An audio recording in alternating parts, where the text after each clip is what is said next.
சிறுவயது நினைவுகளின் பக்கங்களை புரட்டினால் அங்கு முதல் அத்தியாயமாய் வந்து நிற்பவர் என் தாத்தாதான்.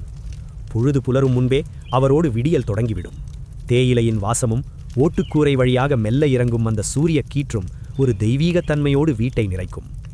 அவரிடம் ஒரு அபூர்வமான நிதானம் குடிகொண்டிருந்தது.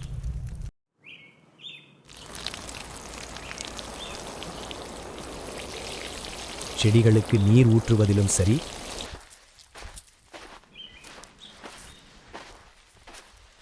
தெருவில் நடந்து செல்வதிலும் சரி,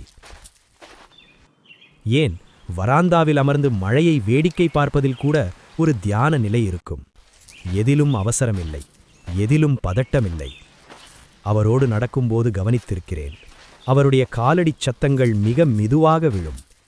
ஒரு யோகியைப் போல தான் எங்கே செல்கிறோம் என்பதை அவர் ஆத்மார்த்தமாக அறிந்திருந்தார். சந்தையில் ஒரு காய்கறியை தேடி எடுப்பதிலும்,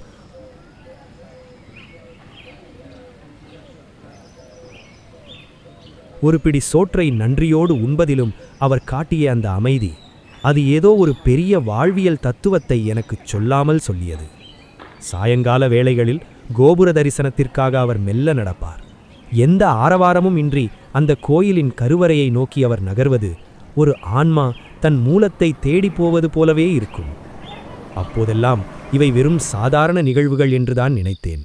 ஆனால் காலச்சக்கரம் சுழன்ற பிறகுதான் புரிகிறது அவை ஒவ்வொன்றும் பொக்கிஷங்கள் என்று.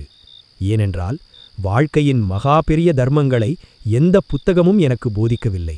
என் அருகில் நிழலாய் வந்த தாத்தாவின் அந்த மௌனமான இருப்பும் ஆழமான அன்புமே எனக்கு போதித்தன.